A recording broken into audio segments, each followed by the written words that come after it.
Бүх зүйл Бурханаас эхлэлтэй.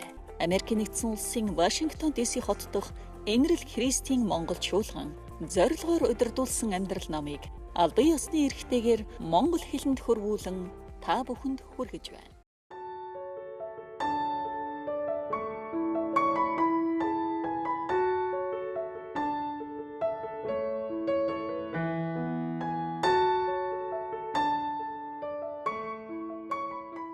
За, зорилгоор удирдуулсан амьдрал гэдэг ном үзэж байна. За, тэг өнөөдөр 17 дугаар бүлэг. За, эхнээс нь уншия. За, таны харьяалагдах газар гэж. Эфес номын 2:19-т та нар бол бусд итгэгчтэй хамт Бурхны гэр бүлд харьяалагддаг. Бурхны улсын иргэн, Бурхны өөрийнх нь гэр бүлийн гишүүд юм а. 1-р Тимот 3:15 үнний суур баган болсон амьд Бурхны сүмэн Бурхны гэр бүл юм а гэж. Та Бурханд зөвхөн итгэхээр биш харин харьяалагдахаар дуудагдсан. Эден цэцэрлэгдэх нүгэл гимгүү төгс орчинд ч Бурхан хүн ганцаар байх нь сайн биш юм гэж хэлсэн. Бид хамт олонтой байхаар бүтээгдсэн, нөхөрлөхөөр хэлбэршигдсэн, гэр бүлд зориулагдсан. Бидний хэн ч Бурханы зорилгыг дангаараа биелүүлж чадахгүй. Библиэд бусд итгэгчдээс тусгаарлагдан, нөхөрлөөс таслагдан, ганцаараа ариун хүмүүс, даяач нарын тухай юу ч байдаггүй. Библиэд бид бол холбогдсон, хамтдаа нийлүүлэгдсэн, хамтдаа босгогдсон, хамтдаа гишүүд болсон, хамтдаа өвлсөн, хамтдаа эвлүүлэгдсэн, хамтдаа татан авагдана гэж бичсэн. Таны Христтэй харилцах харилцаа хувийнхч гэлээ. Бурхан энэ харилцаа хизээч таны нууц байлгахыг зориогүй. Бурханы гэр бүлд та бусд итгэгч нэг бүртээ холбогдсон бөгөөд бие биентэйгээ мөнхөд хамаатай байх болно. Библиэд Ром 12:5 Христ дотор бид олуула нэгэн бие болдог бөгөөд гишүүн нэг бүр нь бусадтай харьяалагддаг гэж. Христийг дагна гэдэг бол зөвхөн итгэхийг биш харьяалагдахыг хэлнэ. Бид бол түүний бие болох сүмийн гишүүд. C.S. Lewis гишүүнчлэл гэдэг үг нь Христэд итгэлээс үүссэн боловч ертөнц энэ үгийн анхны утгыг алдуулсан гэж. Дэлгүүрүүд өөрсдийн гишүүдэд хямдрал өгдөг. Зар сурталчилгаа хийгчдэд гишүүдийн хаягаар сурталчилгааны материал явуулдаг. Сүмүүдэд гишүүнчлэл гэдэг нь ямар ч шаардлага хүлээлтгүйгээр зүгээр л жагсаалтанд нэрээ нэмүүлэх төдий утгатай болсон гэж. За, өөрөөр хэлбэл юу гэж хэлж байна гэвэл одоо тэр Эхлэл номын 2:18 дүгнэлсэн байдаг тийм ээ. Одоо ингээд эден цэцэрлэгдэх гим нүгэлгүй төгс орчинд Бурхан хүнийг хараад хүн ганцаар байх нь сайн биш юм а гэсэн. Тэгэхээр хүмүүс бид нар бол ерөөсөө одоо хамт олонны дунд л амьдрахаар бүтээгдсэн. Ерөөсөө тэгж хүн гэдэг бол ерөөсөө ганцаараа оршин байхаар бүтээгдэг. Одоо ингээд одоо ганцаараа амьдардаг амьтад байна. Бас сүргийн амьтад гэж байна. Тэрэн шиг одоо хүмүүс бид нар бол ерөөсөө олуула хамт олноороо байхаар бүтээгдсэн. Тийм учраас бидний төрлөхөөс одоо биднэрт ямар хэрэгцээ байдаг вэ гэвэл бусдад хүлээн авагдах, хамт олонд харьяалагдах ийм хэрэгцээ байдаг. Ийм хэрэгцээгээ бид нар олж авч чадахгүй байх юм бол бид нар сэтгэл санааны маш гүн гүнзгий хямралд ордог, тийм ээ. Өөрөөр хэлбэл юу гэж хэлж байна? Намайг хэн нэгэн хүн, одоо нэг гэр бүл, нэг хэсэг бүлэг хүмүүс ганц зэрэг бол бидний нэг юм аа. Ганц зэрэг бол бидний хувьд чухал юм аа. Одоо ганц зэрэг биднэрт хэрэгтэй гэж хүлээж авагдах үндсэн хэрэгцээ биднэрт байдаг гэсэн үг. Тэгээд бид нар одоо өөрөөр хэлбэл яаж юм гэхлээр энэ хэрэгцээг тэр болгон бид нар өөрсдөө ухамсарладаггүй. Тэгээд бид нар ерөөсөө л энэ хэрэгцээг л олж авахын тулд, бусдаар хүлээн авагдахын тулд, бусдад зөвшөөрөгдөхийн тулд, бусд хүмүүст хэрэгтэй, чухал шүү гэж тооцогдох гэл ирж хайж амьдардаг. Тэгээд өнөөдрийн одоо бидний амьдарч байгаа нийгэм тийм ээ. За одоо олон жилийн өмнө бол ер нь одоо ингээ хүмүүс бид нар биенээс үнэхээр хамааралтай амьдардаг байсан тийм ээ. Одоо ингээ хүн гав ганцаараа одоо ингээ амьдрах боломж айгүй муутай. Тийм ээ. Тэгтэл одоо ингээд соёл иргэншлээс болоод одоо ингээд хүмүүсийн амьдрал их амар хялбар болоод тэг хүмүүс одоо ингээд мөнгө л байвал одоо тэгж заавал одоо нөгөө нэг бусд хүмүүсийн хэрэгцээ тусламж дандаа хэрэгтэй байхгүй болчихсон. Тэг энээс болоод одоо ингээд ерөөсөө ялангуяа Америкийн соёлтой ертөнцид ямар хандлага бий болсон гэхлээр ерөөсөө л бусдаас хамааралгүй байх нь хамгийн чухал юм аа. Хүнээс гуйх бол одоо гутам шиг юм аа. Гэт бид нар одоо ингээд бие биенээс хамаарахгүй амьдрах гэж маш их хичээдэг болсон. Би одоо үүнийг яг бид нар Аз хүмүүс бол ер нь ингээд гэр бүлийн соёлтой. Бид нар бол ер нь ингээд заавал бие биентэйгээ орооцолдоод, зунгаарлаад, бие биенээс хамааралтай байж амьдрах ийм хандлагатай.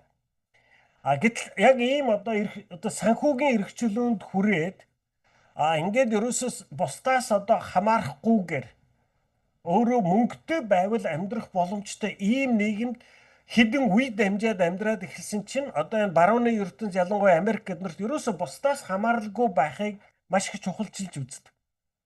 За ингээд ирсэн чи юу болсон бэ гэхлээр нөгөө нэг одоо нөгөө хүний өөрийн төрлөх хэрэгцээ байж штэ. Би одоо бусдаар хэн нэгэнд ганц зэрэг бол миний хувьд чухал шүү. Ганц зэрэг миний хувьд амин чухал. Ганц зэрэг надад хэрэгтэй. Ганц зэрэг бол бидний нэг гэж хүлээж авдаг энэ хүлээж авалт нь байхгүй болоод эхэлсэн. Тэгэнгүүт хүмүүс яасан бэ гэхлээр хэдий хичнээн одоо санхүүгийн хувьд эрх чөлөөтэй одоо бусдаас хамааралгүй болсон ч гэсэн сэтгэл санааны гүнзгий хямралд орж эхэлсэн. Тэгээ өнөөдөр одоо ингээм хамгийн баян орнуудад сэтгэл санааны ийм хямрал, өвчин маш их гүнзгий.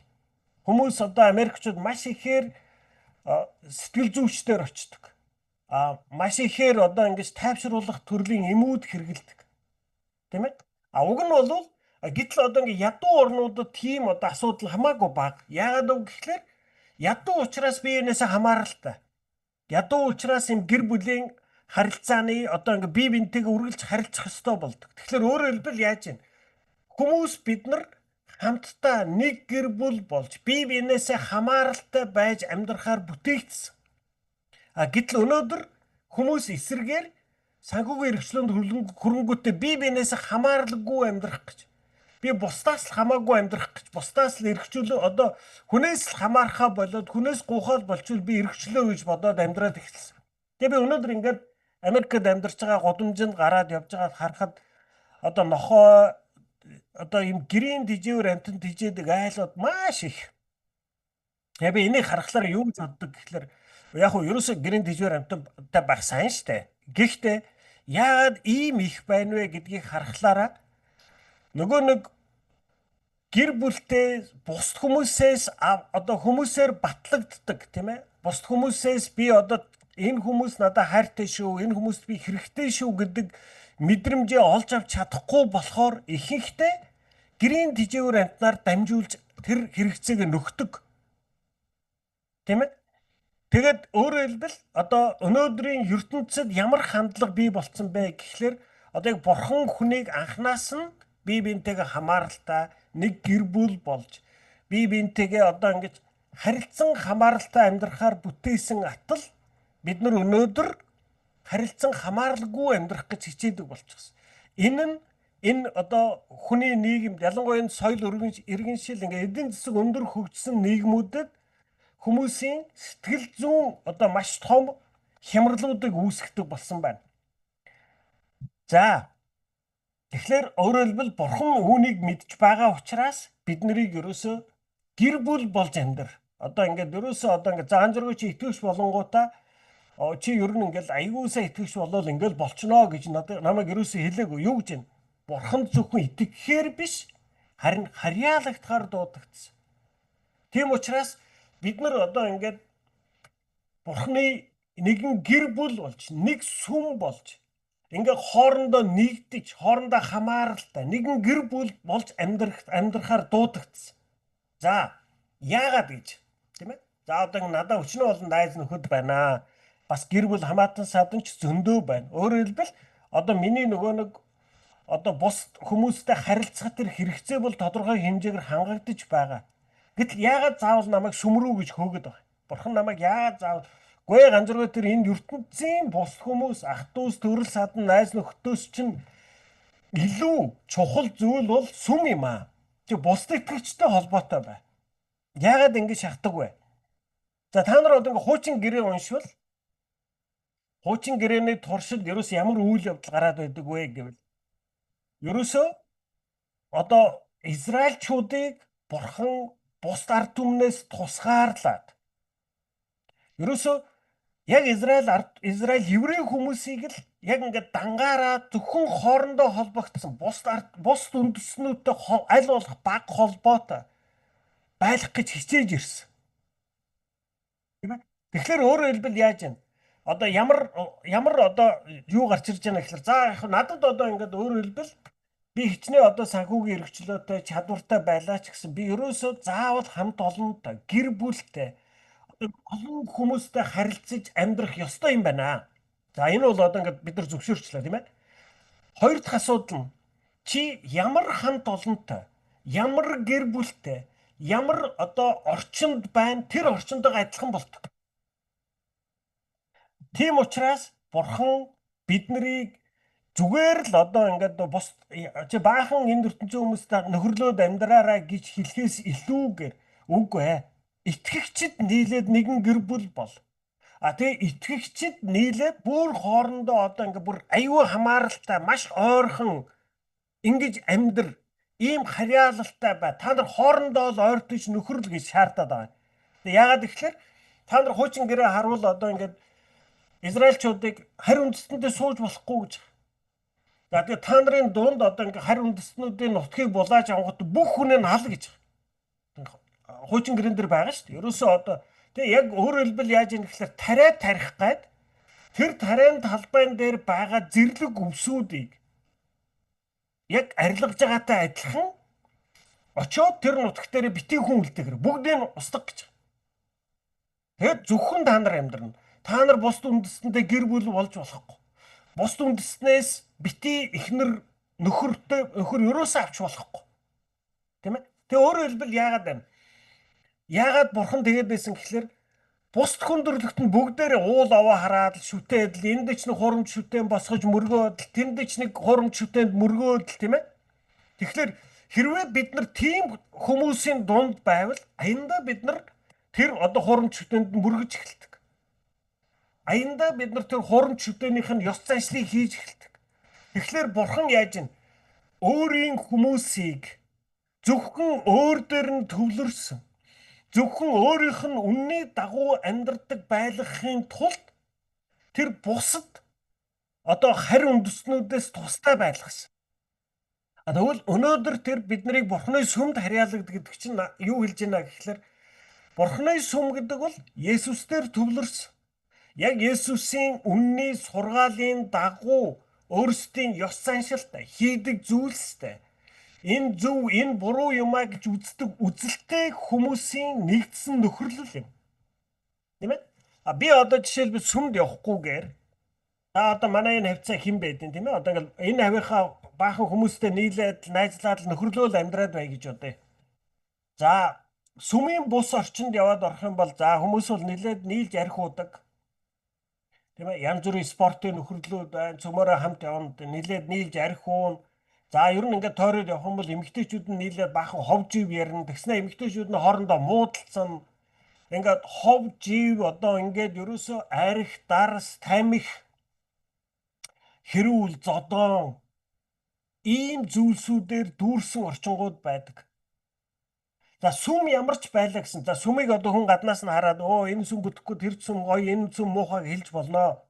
Гэхдээ ямар ч сүмд яваад орсон нийлээд архиудаг сүм гэж бараг байхгүй. Тийм ээ? Нийлээд тамхи татдаг, хов живийг өөгшүүлдэг, хов жив цэцгэлдэг. Тийм ээ? Шудраг бус байдал ноёлсон. Бие биендээ дээрэнгүү хандсан. Бие биенийхээ эсрэг одоо янз бүрийн хов жив одоо ингээ хэсэг бүлэг болж талцж байгаа хоорондоо хэрэлдээд, маргалдаад, зодолтоод ийм орчин байдаггүй. Тэгэхээр бурхан биднийг ерөөсөө юу гэж хараад одоо та биднийг хараад юу гэж харж байгаа юм? Та нарын хинэнч ганцаараа байх ёсгүй. За яа. ганцаараа одоо ингээ байх гэж оролдоод ганцаараа одоо ингээд ерөөсөө нөгөө нэг сайхан бие дагаад тусдаа гав ганцаараа сайхан тодроод амьдрчиа гэж бодож хандж байгаа хандлага чинь айгүй буруу. Чи тэгэж явж болох чиг наадхаас ч болоод маш олон сөрөг үр дагавар үүсдэг. Тийм ээ? Чи одоо яг хувь хүний хувьд чиний зан төрөх айгүй муу ядуу болж эхэлдэг тийм ээ. Олон хүнтэй харилцдаггүй хүмүүс эсвэл муу талаа хэтэрхий дэвргэж хардаг хүмүүс байдаг, эсвэл сайн талаа хэтэрхий дэвргэж хардаг хүмүүс байдаг. Ерөөсөө яг бодит байдлын баримжаа нь маш их алдагддаг. Олон хүнтэй харилцах тусмаа та одоо өөрийгөө их амар өндөрөөр үнэлэх чинь багасна, өөрийгөө доогуур үнэлэх чинь болно. Тийм учраас хүнтэй харилцах, хүмүүстэй ойр байх, хүмүүстэй хамт олон байж амьдрах хэрэгцээ бол ерөөсөө таны сэтгэл зүйн эрүүл мэндэд хамгийн чухал юм аа. За тэгэнгүүт одоо тэгэхээр бурхан биднийг одоо ингээд сүмд харьяалагдаа гэж дуудсан нь бидний нэгдүгээр та бидний сэтгэл зүйн эрүүл мэнд биднийг одоо зөв хараа хандлагатай хүн байх хэрэгцээг харж байгаа учраас бурхан нэгдүгээр сүмд харьяалагдаж гэж дуудаж. Хоёрдугаарт яагаад зав сүмд гэж? Яагаад гэвэл чи яг өнөөдөр бодит үнэн дээр тулгуурласан, зөв зарчим дээр үндэслэлсэн хамт олонны нэг байх юм бол чи бас тийм л хүн болж хувирдаг. Тийм учраас одоо энэ ертөнцийн бусд олон групп одоо харьяалагдахаас илүү чи сүмд харьяалагдах гэж хэлж байгаа. Тэ? Энд чи байх юм бол чи зөв юмыг зөвөр нь хардаг болно. Зөвийг үйлддэг болно. Тийм ээ? Аригтар сууж одоо хов жив хөөцөлдөж хоорондоо хорон муугаар өрсөлдөж талцсан хэрэлдэж муудалцаж хов жив хөөцөлддөг ийм хамт олон байж болохгүй. Тэгэхээр чи зөв хамт олонд харьяалагдахаар дуудагдсан. Тэгэхээр бурхан биднэрт яаж та нар зөвхөн итгэгч нь хангалттай биш, харьяалаг. Энэ сүм бол энэ ертөнцийн хүмүүсээс өөр соёлтой, өөр хандлагатай, тийм ээ? Өөр одоо зарчимтай ийм хамт олонны нэг хэсэг бай гэж бурхан биднийг дуудсан байна гэсэн үг. Тэгэхээр юу гэж юм? Энэ бурханы Полын одоо ингэ сүмийн гишүүн байна гэдэг үг. За энэ одоо яагаад энэ гишүүн гэдэг үгийг их чухалчлаад энэ гишүүн гэдэг үг дээр яагаад ингэж төвлөрөөд байна гэхлээр англиар бол гишүүн гэдэг нь member гэсэн үг. За member гэдэг нь бас англиар хүний биеийн эрхтнийг бас хэлдэг. Тэгэхээр энэ одоо Полын хувьд сүмийн гишүүн байна гэдэг нь амьд биеийн чухал эрхтэн байх, Христийн биеийн салгашгүй, хоорондоо холбогдсон хэсэг байна гэсэн үг байна. Бид гишүүнчлэн энэ Библийн утгыг сэргээж хэрэглэх ёстой. Сүм бол барилга биш, бие, байгууллага биш, амьд организм юм аа.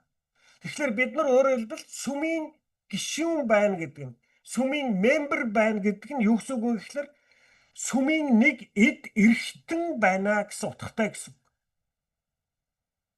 Тэгтэл өнөөдрийн ертөнцийн гишүүн гэдэг үгийг аваад шал өөр одоо ингээд айгүй хөнгөн утгатай болгоод энэ хөнгөн утгаараа явчихсан. Яг үнэндээ Библиэлд байгаа чи сүмийн member бай. Гишүүн бай гэдэг нь чи сүмийн нэг эрхтэн бай гэсэн утгатай байх нэ. Таны биеийн эрхтнүүд үүргээ гүйцэтгэхийн тулд таны биетэй холбогдсон байх ёстой. Таны хувьд Христийн биеийн нэг хэсэг байх гэдэг нь үүнтэй адил. Та Христийн биед тодорхой нэгэн үүрэг гүйцэтгэхээр бүтээгдсэн.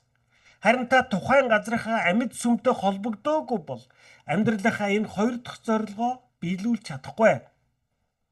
Та амьдралд юу хийх ёстойгоо бусдад харилцах харилцаагаараа л дамжуулж олж мэддэг.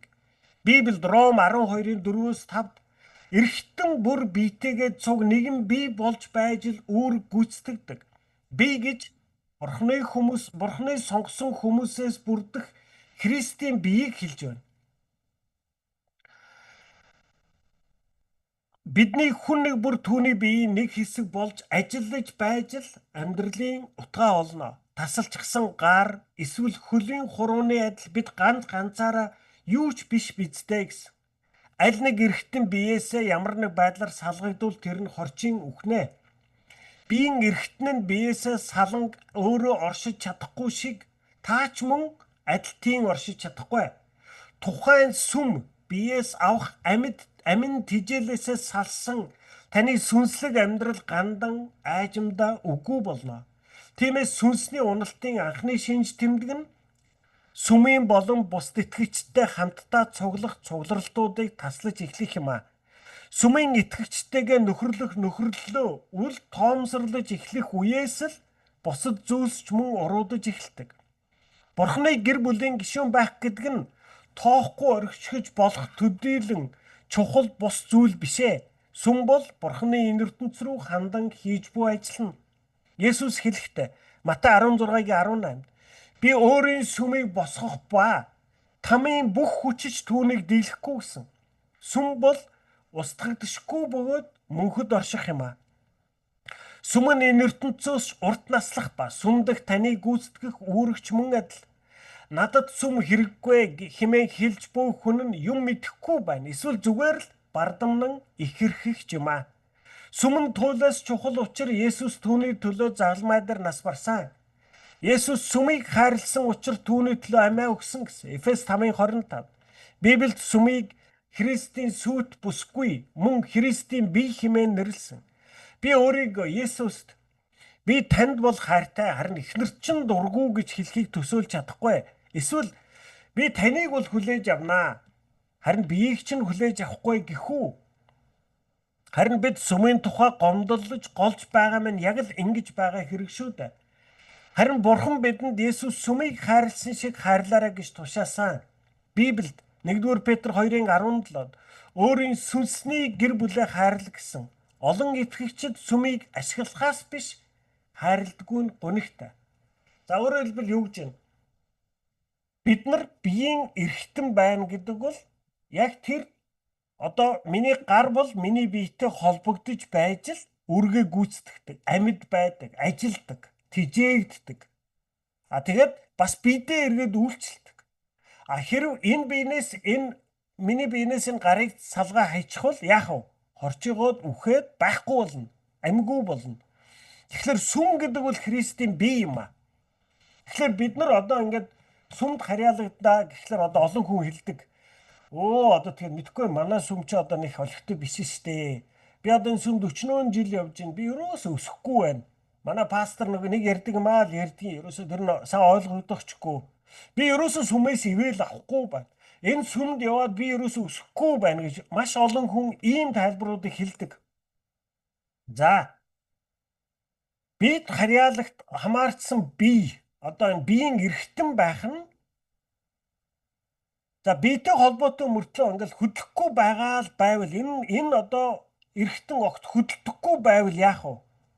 Энэ хөдөлдөггүй, ажилдаггүй бие болвол хорчигоод байхгүй болно. Та нар хэзээ нэг хөл гараа хуглаад одоо ингээд гипсдүүлж үзсэн үү? Ингээд гипсдүүлээд тэр хөл юм уу гарыг чинь хөдөлгөөнгүй хэдэн сар болоод гипсийг авахад нөгөө гараасаа таны хугараад гипсдүүлсэн гарч хамаагүй нарийнхан болоод хорчигдсан байдаг. Яагаад вэ? Ажиллахгүй байгаа учраас. Тэгэхээр сүмд очоод яваад байхлаар харьяалагдаад байхлаар автоматар өсдөхгүй маа. Сүмд харьяалагдаад чи өөрөө ажиллаж ийж өсдөг.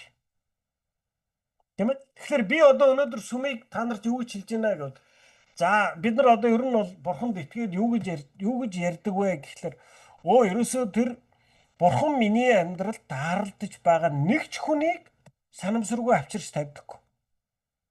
Тэгэхээр одоо би ингээд энэрл сүм рүү яваад ороход энэрл сүмд байгаа нэг ч хүнийг Бурхан санамсаргүйгээр авчирч тавиаг. Тийм ээ? Тэгээд тэр энэрл сүмд байхлаар одоо ингээд надаа зарим хүнд таалагдаж болно. Зарим хүнд таалагдахгүй байж болно. Зарим хүнтэй би харилцмаар, зарим хүнд нь огт харилцмааргүй ч байж болно. Бас манай сүмийнхэн намайг хараад энэ ганц зэрэг би заримдаа таалагдвал зарим нь надад бүр дургуйч байж магадгүй. Тийм ээ?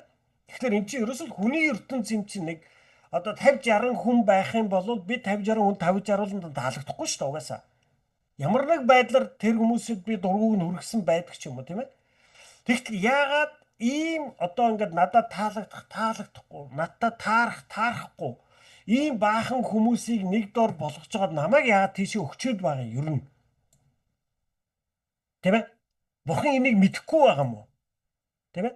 Тэгэхээр өөрөөр хэлбэл би одоо энийг юу гэж харж байна гэхлээр за энэ сүмд харьяалагдж байгаа хүн нэг бүрийг Бурхан өөрөө бодож жоод авчирч тавьсан.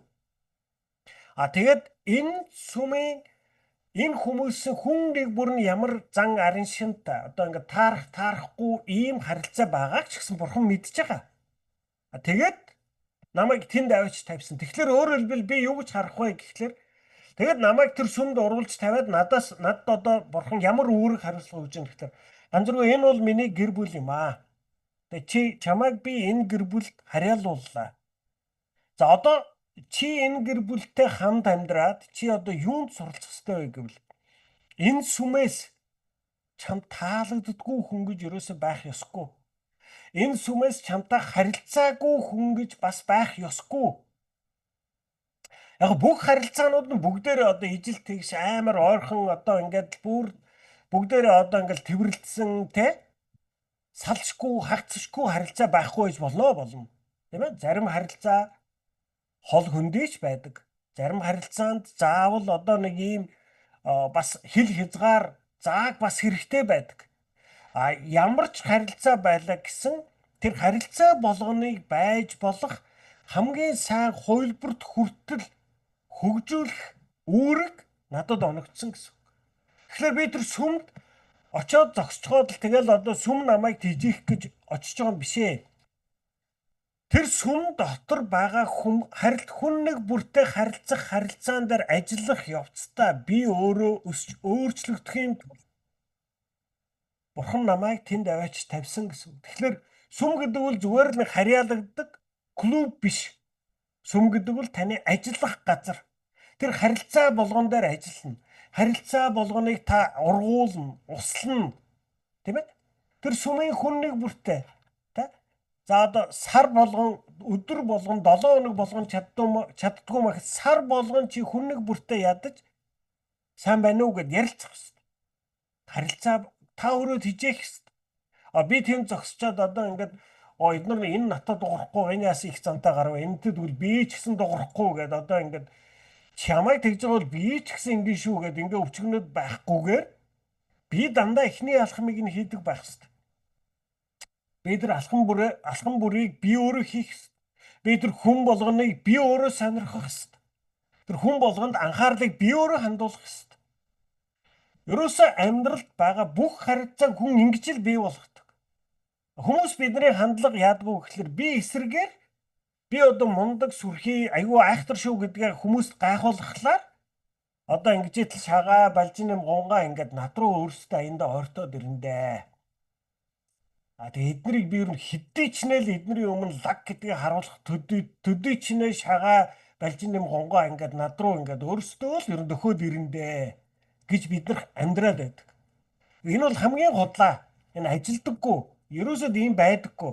Харин та хэдий ч нэ хүний өмнө өөрийгөө би мундаг шүү гэж гайхуулна төдий ч нэ хүмүүс танд дургүй байдаг. Нүүрэн дээрээ тантай тэхгүй л дээ. Та мундаг юм чинь та сүрхий юм чинь нүүрэн дээрээ тантай хэн зөрөөд хэрэлдээд байгаа хэрэлдэхгүй шүү дээ. Гэхдээ цаана дандаа танд жоохон дургуйч байж л байдаг. Тэгэхээр та хүнтэй жинхэнэ харилцааг яаж бий болгодог бол та өөрөө хүнийг анхаардаг. Та өөрөө хүнийг сонирхдог. Та өөрөө хүнд хүндлэлийг өгдөг. Ингэж байж л бий болгоно. Тэгэхээр та бид нар юу гэж харах хэрэгтэй байна вэ? Сүмд байгаа хүн нэг бүрийг Бурхан бодож байгаад авчирч тавьсан. Сүм гэдэг бол ерөөсөө тэр ариун зөв сайн сайхан хүмүүсийн цуглуулга угаасаа биш. Ер нь бол хэцүүхэн характертай хүмүүс зөндөө байна. Тэр нь ч учиртай юм. Тийм ээ. Тэгээд одоо Бурхан намайг тэнд авч тавьчаад надаас юу шаардж ийн гэвэл хүн болгонтой харилцаа болгонд хүрч болох тийм ээ өсөж болох тийм хэмжээ хязгаар байгаа. Чи тэр хүртэл энэ харилцаа болгоныг чи өсгөөрөө. Чи ерөөсөө энэ харилцаан дотроос би тэрнтэй харилцахгүй гэдэг сонголт бол чамд байхгүй шүү. Яагаад энэ нь сайн гэхлээр чи энэ харилцаа болгоны төлөө ажилласнараа чи Бурхны сүмд үйлчилж байгаа. Бас энэ харилцаа болгоны төлөө ажиллах явцдаа чи хувь хүний хувьд, сүнсний хувьд, бас өөрийн мөн төрхийн хувьд чи өсөж, өөрчлөгдөж, шинжлэгддэг юм аа. Тийм учраас тэр янз бүрийн зан характертай, бүтэлтэй бүтлэггүй, ааштай аашгүй, хартай харгүй, тийм ээ? Хорон биш хүмүүс чинь зоригтойгоор тэнд оршин байгаамаа. За. Түүхэн дэх бүхэл итгэгчдийг хамруулан хэлсэн хэдхэн тохиолдлыг тооцвол Библиэд сүм гэдэг үгийг хэрэглэхдээ тухайн газрын сүм чуулганы тухай л хэлдэг. Шинэ гэрээнд тухайн газрынхаа сүмийн гишүүн байхыг чухалчилсан. Шинэ гэрээ бичигдэх үед тухайн газрынхаа сүмийн гишүүн биш байсан итгэгчд нь олонний өмнө муу нүгэл үйлдэснээсээ болж сүмийн нөхрөлөөс зайлуулагдсан хүмүүс л байв. Библиэд сүмийн гэр бүлд харьяалагддаггүй итгэгч гэдэг нь бийгүй эрхтэн, сүрэггүй хонь, гэр бүлгүй хүүхэд хэмээн зүйрлсэн. Энэ нь байж болшгүй зүйл. Библиэд Эфес 2:19 та бусд итгэгчтэй хамт Бурхны гэр бүлд харьяалагдана гэсэн. Өнөө цагийн бусдаас хамаарахгүй бие даасан хүн байх гэсэн үзэл санаа нь сүнсний олон өнжтийг төрүүлсэн. Туулаа итгэгчд гэдэг ямар нэг хариуцлага, үүрэг, байр суурь хүлээж авахгүйгээр сүмийн хооронд дэгдэж явагчдыг хэлдэг. Олон хүмүүс тухайн газрынхаа сүмд харьяалагдахгүйгээр эсвэл бүр сүмдэж очихгүйгээр сайн итгэгч байж болно гэж итгэдэгч харин Бурхан үүнтэй огт санаа нийлдэггүй. Библиэд тухайн газрынхаа сүмийн нөхөрлөлд идэвхтэй оролцох, зориулалт гаргах олон шалтгааныг дурдсан. За одоо бид нар тэр шалтгаануудыг судлах гэж. Тэгээд өөрөөр хэлбэл бид нар одоо ингээд түрүүчийн хичээл дээрээс авахуулаад нэг үндсэн зарчмыг маш их чухалчилж ярьж байгаа. Тэгээ юу гэж ярьж байна гэхлээр Бурхан биднэрт өрөөсөө өгсөн үндсэн тушаал нь та бусдыг хайрл гэсэн. Тийм ээ? Таны Бурханд хэр хайртай гэдэг чинь, таны Бурханд хэр итгэдэг гэдэг чинь таны бусд хүнд хэр зэрэг бусд хүнтэй харилцах харилцаанд хэр зэрэг хайр өгч байгаагаар л харагдана гэсэн. Тийм ээ? Та нүдэнд харагдах ах トゥ угээ хайрлах чадахгүй байгаа бол нүдэнд харагдахгүй Бурханд хайртай гэж хэлж байгаа чинь худлаа гэж Библиэлд бичигдсэн ба. Тэгэхээр өөрөөр хэлбэл та бидний итгэлээ өсгөх тэр арга зам бол юу вэ гэвэл бусдыг хайрлахтал суралцах юм аа. Тэгэхээр Бурхан биднэрт за ганцхан чиний гэр бүл шүү гэд ингээд энэрл сүмгээд 50 60 өөр зан чанартай хүнийг авчирч тавиад тэгээ надаас юу хүсч хүлээж байгааг бол энэ 50 60 хүн нэг бүртээ байж болох хамгийн зөв сайн харилцааг л бий болгоо гэж. Ингэснээр чи надад үйлчилж байгаа юм. Энэ явцдаа чи өсчүндих. Энэ явцдал чиний итгэл өсчүндэн. Энэ явцдал чиний зан чанар төлөвшнө. Тийм ээ? Энэ янз бүрийн хүмүүстэй харилцах харилцаан дунд л чи өснө. Эннээс өөрөөр чи өсдөггүй юм. Тийм ээ? Би ганцаараа одоо амьдраад Библийг Б-г цээжилж болно. Одоо тэгээд хичнээн өдөр сараар одоо бацаг барь залбирдаг байж болно. Ерөөсө шүн унтахгүй шүнжэнгөө залбирдагч байж болно. Тэд нар бүгдээрээ тодорхой хэмжээнд сайн, тодорхой хэмжээний үр жимс гаргана. Гэхдээ хамгийн жинхэнэ үр жимс ургадаг юм чинь таны бусд итгэгчтэй бий болгож байгаа хайрын харилцаа юм аа. Эндээс л жинхэнэ үр жимс ургадаг. Эндээс таны итгэл өсдөг. Эндээс хайрын үр жимс ургадаг. Тийм учраас сүмийн гэр бүлд харьяалагдана. Үйлчлэн тэр сүмийн гэр бүлийн нэгэн эрхтэн байна гэдэг бол сонгодог зүйл биш ээ. Энэ бол та бидний хийх ёстой зүйл. Эннээс өөр зам байхгүй. Одоо хэлж штэ. Туулаа итгэгчд гэж. За энэ бол яг англи дээр бол айгүй одоо ойлгомжтой үг байхгүй. Ер нь ингээд нөгөө одоо bunny believers гэдэг үлээ тий. Тэгээд тэд нар яа туулаа чи одоо ингээд дэвхэрч явдаг штэ. Сүмийн хооронд дэвхрээл яваад байдаг. Сүм солиол яваад байна. Тий. Би тийм хүмүүсийг мэднэ. Одоо манай энд ч байгаа. Манай энд одоо 2 3 монгол сүм байгаа. 2 3 Монгол сүмийг гурван ингээд тойрцсон ч одоо итгэгч нар байгаа. Тэгээ яаж ийн гэхлээр ороод энэ сүм таалагдахгүй байна. Тэгэхээр энэ сүм рүү л явъя. Нөгөө сүм дээр чи энэ бас таалагдахгүй байна. Одоо энэ рүү нь явъя. Энэ нь дээр байх. Яагаад ингэж байдгүй гэхлээр сүмийг тэр хүмүүс яг юуны тулд сүм оршиж байгаа юм гэдгийг ойлгохгүй байна. Сүмд та үйлчлэхийн тулд л та сүмд харьяалагдаж байгаа болохоос биш сүмээс ивэл авах гэж байж байгаа юм биш. Ямар ч сүм төгс-төгөлдөр биш. Одоо ингээд би өөрийнхөө сүмийг харуул за ер нь манай сүм энэ нь болохгүй байна гэдгийг би харна. Тэгвэл би харахтаа яах вэ гэхлээр энэ одоо пастор муу учраас манай сүмд ийм асуудал байгаа мó. Пастрын оронд би одоо байсан бол манай пастор арай олигтой байсан бол ийм асуудал байхгүйсэн гэж хүмүүс хэлдэг. Бид нар эсрэгээр юу гэж харах ёстой гэхлээр юу болохгүй харагдаж байна. Тэр бол миний очиж үйлчлэх ёстой газар. Яг энэ л болохгүй харагдаж байвал тэрийг нь би хийх ёстой. Тийм ээ? Тэгэхээр бид нар сүмд үйлчлэхийн тулд л оршиж байгаа. Тэр сүм надад таалагдах албагүй. Сүм угаасаа таалагдахгүй. Тэ? Таалагдахгүй байгаа зүйл чинь л таны үйлчлэх ёстой үйлчлэх гэсэн. Бид нар бүгдээрээ тал талаасаа нийлж агаад энэ сүмийг зөв уур амьсгалтай, зөв хараа хандлагатай ийм л сүм болох ёстой. Тийм ээ? Одоо ингээл манай сүм ингээл заримдаа ингээд айгүйх камп мапар зугаалгаар явдаг. Тэгэл айгүйх тэг зугаалгаар явж байгаа. Сүүлдээ ингээд нэг харсан чинь ингээд нэг сүүлийн үеийн нэг хэд удаагийн одоо нэг өнгөрсөн жилийн зарим цугларалтан дээр бас ингээд хүмүүс нэг харсан хаяа нэг мерсер жоохон вино эднэр ууж байгаа тохиолдол харагдаж байна. Тэгээд би үгэлж эхэлсэн байхгүй юу? Хүүе. Уухгүй ээ. Юу вино вэ? Одоо ингээд би чи өглөөд байж та би чи одоо сүмийнхээ ахмад хүн байхгүй юу? Тэгээ би чинь ерөөсөө ингээд бүр нөгөө дөлрөвч харж байгаа. Хүүе, уухгүй шүү. Юу болж байна? Гэхдээ тэр согтлоо ууж байгаа юм байхгүй л дээ. Яг ууж болно. Хүн вино ууж болно шүү дээ. Чи гэртээ уу? Олон нэг буюу хоёр итгэж цуглах юм бол тэр чи сүм. Сүм дээр согтууруулах ундаа нийлж ууна гэдэг чи юу гэсэн үг юм? Болохгүй ээ. Одоо ингэж үгэлсээр байгаад тэгээд би одоо сүүлийн хэд хэдэн юм дээр очиж манайхан ерөөсөө тэр вино эдгээр харагдахаа болсон.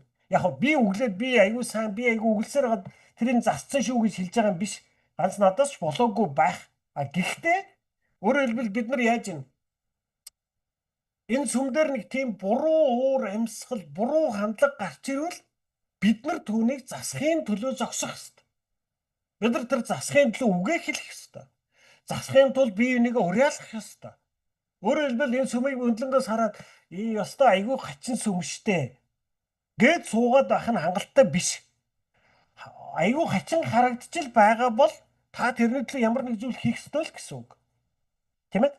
За танд яагаад сүмийн гэр бүл хэрэгтэй вэ гэж. Сүмийн гэр бүл л таныг жинхэнэ итгэгч гэдгийг тань тодорхойлдог. Хэрэг би Христийг дагалдагчдын тодорхой бүлэгт харьяалагддаггүй бол өөрийгөө түүнийг дагдаг гэж батлаж чадахгүй. Иохан 13:35 Есүс та нарын бие хайрлаж байгаа хайртан та нарыг миний дагалдагч гэдгийг энэ ертөнцид батлана гэсэн.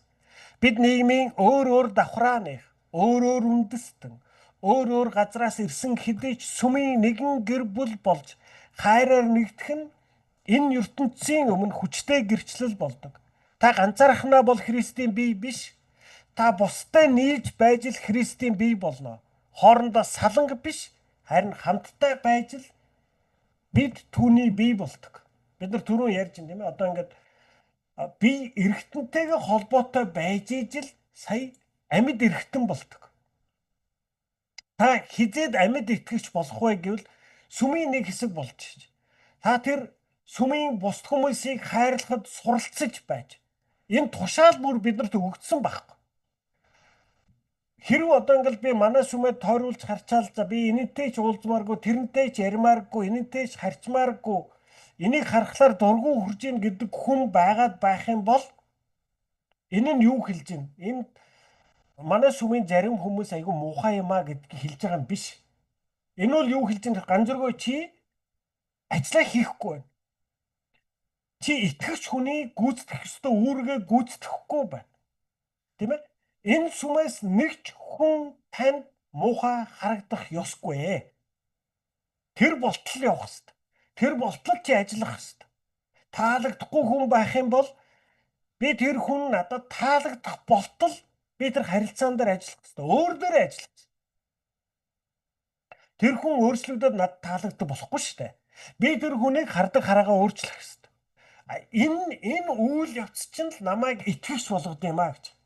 Энэ үйл явц чинь л намайг сүнслэгээр өсгөд юм аа.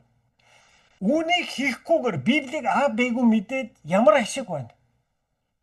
Альва үйлдэлийг үр жимсээр нь л хэмжинэ гэсэн. Тийм ээ?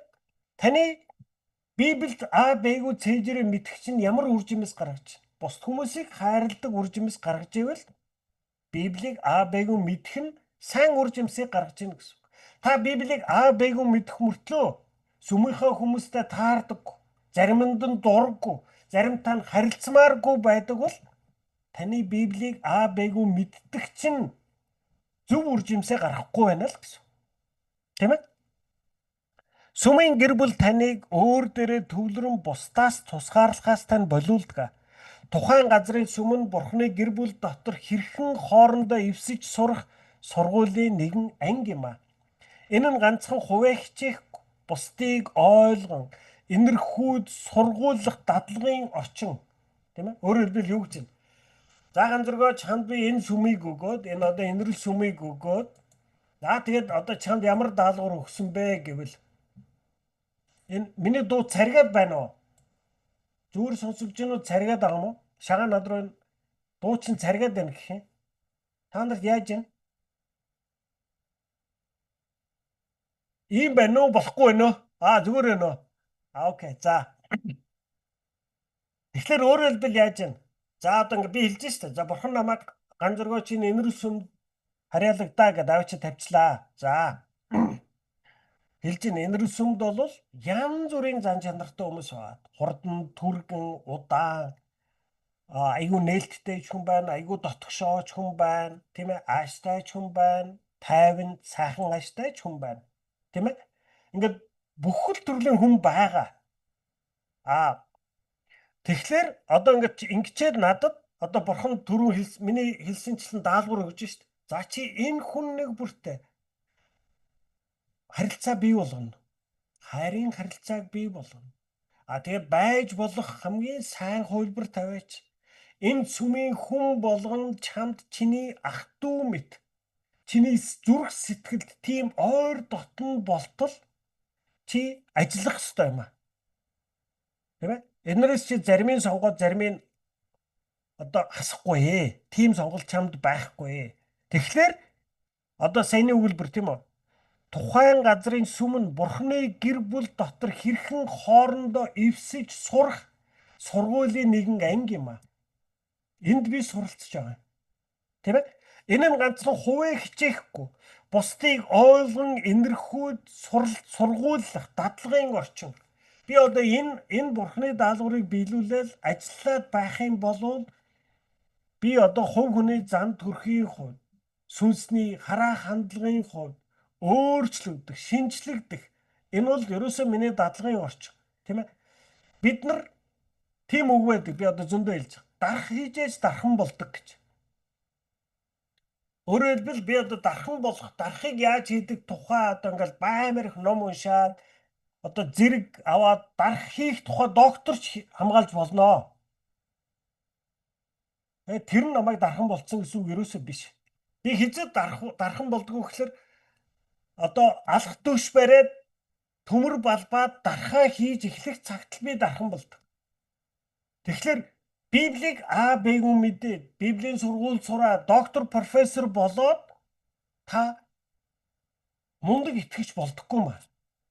Та хизээд мундаг итгэгч болдیں۔ Гэхлээр тэр танд өгсөн сүмийн хүмүүсийг хайрладаг, ойлгодог, инэрдэг. Ганцхан миний зөв гэд та нар л буруу, би ганцаараа зөв гэж дайраад байхаа болоод тэр хүмүүсийг зөв байгаагаар нь хүлээж аваад ойлгодог болох цагт л бид нар сая сүнсээр өсч Кристиан болж байгаа юм. Тэгэхээр сүм бол бидний сүнсээр өсөх, бусдыг хайрлаж сурах энэ дадлагын орчин юм. Энд л бид нар суралцах хэрэгтэй. Сүмийн оролцогч гишүүн байснаар өөрөөр хэлбэл юу гэж вэ? Зүгээр сүмийн үздэг гишүүн биш, оролцдог. Сүмийн амьд гишүүн байснаар та бусдын зовлонг хуваалцаж, бусдад санаа тавьж сурна. 1-р Коринт 12:26-д хэрэг биеийн аль нэг хэсэг өвдвөл бүтэн бие өвдөнө. Эсвэл биеийн аль нэг хэсэг нь өргөмжлөгдвөл бүтэн бие өргөмжлөгдөнө гэсэн. Зөвхөн жирийн төгс биш итгэгчтэй байнгын харилцаатай байж л бид жинхэнэ нөхөрлөлд суралцсан. Шинэ гэрээнд хэлсэн бие биесээ хамааралтай байж хоорондоо холбоотой байхыг чухалчилсны үннийг мэдрэх болно. Библиэд хэлж байгаа нөхөрлөл нь бид Христийг дагахаар шийдсэн шиг хоорондоо нөхөрлөхийг ч мөн тийхүү чухалчлах ёстойг хэлж байдаг. Бурхан биднийг бие биенийхээ төлөө амиа өгөхийг ч хүсч байдаг. Олон итгэгчид Иохан 3:16-г мэддэгч харин 1-р Иохан 3:16-г тэр бүр мэддэггүй. 1-р Иохан 3:16-д Есүс Христ бидний төлөө өөрийн амийг өргөсөн түүн шиг бид ч бас ах дүүсийнхээ төлөө амиа өргөх ёстой гэсэн. Есүс биднийг хайрлсан шиг бусдыг тийм хайрлах, ийм золиос гаргаж чадах хайрыг бусд итгэгчдэд зориулахыг Бурхан биднээс хүсэн хүлээдэг. Тийм ээ. Тэгэхээр одоо бид нар хэлж байна юм уу? Христчин амьдралын амин сүнс бол тийм ээ. Зөвхөн Бурханд итгэх нь л одоо зөвхөн Бурханд итгэх нь таны аврал авах ганцхан нөхцөл. Аврал авснаас хойш Христчин болж амьдрах амьдралын чинь амин сүнс нь юу вэ гэвэл бусдыг хайрлах уу юм аа. Тэгвэл Бурхан биднэрт тэр бусдыг хайрлах үед суралцах, тэрийгэ дадлаг хийх, тэр одоо бусдыг хайрлах одоо яг тэр амьд орчныг нь сүмээр дамжуулж өгсөн гэсэн. Тэгэхээр бид нар одоо би бол өнөөдөр Инрэл сүмийн хүн нэг бүрийн өмнө би үүрэг хүлээсэн. Би тэр Инрэл сүмийн хүн нэг бүрийн одоо чадвал тийм ээ хамгийн ойрхон хүн нь байхыг хичээх байх ёстой. Хамгийн ойрхон ах нь, хамгийн ойрхон дүү нь, хамгийн ойрхон найз нөхөр нь байх нь миний Бурханы өмнө хүлээсэн үүрэг. Бурхан надаас үүнийг л хүсч хүлээж байгаа. Тийм ээ? Сүмд явуулж байгаа намайг Бурхан сүмд харьяалуулж байгаа шалтгаан ерөөсөө л энэ. Тэгээд тийм учраас би тэр сүмд байгаа хүн нэг бүртэй харилцаа нэг бүр дээр би ажиллах хэрэгтэй. Он удаан жил би байнга хичээнгүйлэн ажиллах хэрэгтэй. Би энэ сүмийн хүн нэг бүртэй харилцаа нэг бүрийг байж болох хамгийн сайн хувилбарт аваачихын төлөө л би ажиллах хэрэгтэй. Тэ? Энэ нь нэг талаас миний Бурханд үйлчилж байгаа үйлчлэл, нөгөө талаас үүнийг үлдснээрээ би сая сүнсээр өсдөг. Үүнийг үлдснээрээ би жинхэнэ итгэгч болдог. Үүнийг үлдснээрээ би Бурханы хүссэн тэр зүйлийг үйлдэж амьдарч байгаа хэрэг юм аа. Сүнсээр өсөх ганцхан л арга зам байгаа. Ерөөсөө л энэ танд өгөгдсөн сүмийн хүн нэг бүрийг хайрлахад л суралцах. Энэ л таныг сүнсээр өсгөдөг. Тэрнээс бидний өнөөдөр хийдэг шиг сүмд очиж суучаад тэгээд ерөөсөө бид нар сүмд яах гэж очиж байна гэхэлэр одоо ингээ пастор номлоод тэгээд пастрын номлолоос би нэг одоо ингээ нэг 1-р ангийн хүүхэд хичээлд очоод тэгээд очихлоор одоо ингээ багш хичээл зааж өгөөд тэгээд одоо А Б сураад гарах ёстой шиг л ойлгодог. Тэгээд миний ерөн сүнсээр өсөхгүй байгаа одоо шалтгаан бол ерөөсөө пастраас л болоод байгаа юм. Манай сүм муу байгаад байгаа. Манай сүм намайг өсөхгүй байгаа. Манай сүм надад ойлгохтой юм ойлгуулахгүй байгаа. Пастор надад ойлгохтой заахгүй байгаа. Тэгэхээр би өсөхгүй байгаа. Сүнсээр өсдөг ганцхан замыг ерөөсөө тэр одоо Бурхан биднэрт сүмийн нэг хэсэг болгоод өгцөө. Тэр хүн нэг бүртэй харилцаа, хүн нэг бүрийг хайрлаж сурах, Тэр сүм дотор хамгийн зөв, эрүүл, уур амьсгал, зарчмын төлөө би зогсож, ажиллаж, хэрв тэнд ямар нэг тэр харилцаанд дутагдж байвал тэр харилцааг нөхөж бий болгохын төлөө ажиллаж, үйлчлэх явцдаа л бид нар сүнсээр өсдөг. Үүнийг л бурханд үйлчлэх үйлчлэл гэж. Үүнийг үйлдэх явцдаа л бид нар сүнсээр өсдөг. Үүнээс өөрөөр өсөх зам байдаг. Тэрнээс бид нар ихэнхдээ одоо ингээд нөгөө бензин колонктор очиж бензинд дүүргүүлэх гэж байгаа юм шиг. Сүм дээр бүтэнсээ өдөр очичоод одоо пастор намайг сүнсээр олигтой дүүргэсэнгүй. Өнөөдөр ч одоо ер нэг бүтэн банк байлаа гэхэд тийм ээ. Дөрөвний нэг л орлоо доо. За энэ ч одоо ер нь бүтэхгүй юм байна дөө. Энэ одоо ерөөсөө ахихгүй байна гэдэргээл. Ингээд одоо ерөөсөө хандахгүй тийм ээ. Сүм болвол надад үйлчлэхийн тулд биш. Би тэр сүмд үйлчилж энэ сүмд үйлчлэх явц үйлчилж байгаа миний бурханд үйлчилж байгаа үйлчлэл энэ сүмд үйлчлэх явцдаа л би сая сүнсээр өсдөг байх нэ. Ийм л орчныг бурхан бидэнд өгсөн гэсэн. Өөрөөр хэлбэл намайг дархан болгохын тулд надад дархны цех хэрэгтэй. Тийм ээ? Тэгэхээр сүм бол миний дархны цех. Тэнд л би ажиллаж ээж бисээ дархан бол. Библийг Б-г мэдчихэж бид нар христчийн амьдралаар амьдэрдэг биш. Бусд хүмүүнийг хайрлаж сурж ээж л бид нар христчэн болдог. Тэгэхээр сүм бол та бидний өсөх орчин юм аа. За тэгээ өнөөдөр энд хүргээд зогсоо энэ бүлгийг